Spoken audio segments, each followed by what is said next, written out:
Kumaraswamy and JDS are all only politics.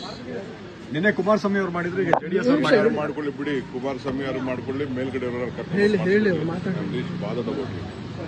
ನಾನು enquiry ಮಾಡಿದೆ, ಅವ್ರು ಯಾರೋ ಪೊಲ್ಯೂಷನ್ ಕಂಟ್ರೋಲ್ ಬೋರ್ಡ್ ಮಾಡಿದ್ದಾರೆ. But still I have said DC employment is important. Whatever is there, like give them an opportunity. ಅವರು rectify ಮಾಡ್ಕೊಳ್ಳಿ. ಅರ್ಥ ಆಯ್ತಾ?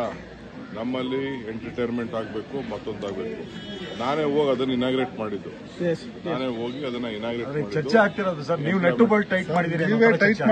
ನನ್ನ ಬಗ್ಗೆ ಮಾತಾಡ್ಲಿಲ್ಲ ಅಂದ್ರೆ ಅವ್ರಿಗೆ ನೆಮ್ಮದಿನೇ ಬರಲ್ಲ ರೀ, ಅವ್ರಿಗೆ ಶಕ್ತಿನೇ ಬರಲ್ಲ. ಪಾಪ ನನ್ನ ಸುದ್ದಿ ಮಾತಾಡ್ಲಿಲ್ಲ ಅಂತಂದ್ರೆ ಅವ್ರಿಗೆ ನಿದ್ರೆನೂ ಬರಲ್ಲ, ಶಕ್ತಿನೂ ಬರಲ್ಲ, ಯಾವುದಕ್ಕೂ ಶಕ್ತಿ ಬರಲ್ಲ. ಅರ್ಥ ಆಯ್ತಾ? ನಾವು ನಮ್ಮ ಡ್ಯೂಟಿನ ನಮ್ಮ ಸರ್ಕಾರದವ್ರು ಮಾಡಿದ್ರು. ನನಗೆ ಗೊತ್ತಿಲ್ಲ, ನಾನೇ ಫೋನ್ ಮಾಡಿ DCಗೆ SPಗೆ ಹೇಳಿದ್ದೀನಿ. We should not look at a law. ಏನಾದ್ರು ತಪ್ಪಾಗಿತ್ತು ಅಂದ್ರೆ ಲೆಟ್ ರೆಕ್ಟಿಫೈಡ್. ಇವತ್ತು ಅವ್ರಿಗೆ ಆಪರ್ಚುನಿಟಿ ಕೊಡಬೇಕು ಅಂತ ನಾನು ಹೇಳಿದ್ದೀನಿ. ಇಷ್ಟು ಮಾತ್ರ ಗೊತ್ತು.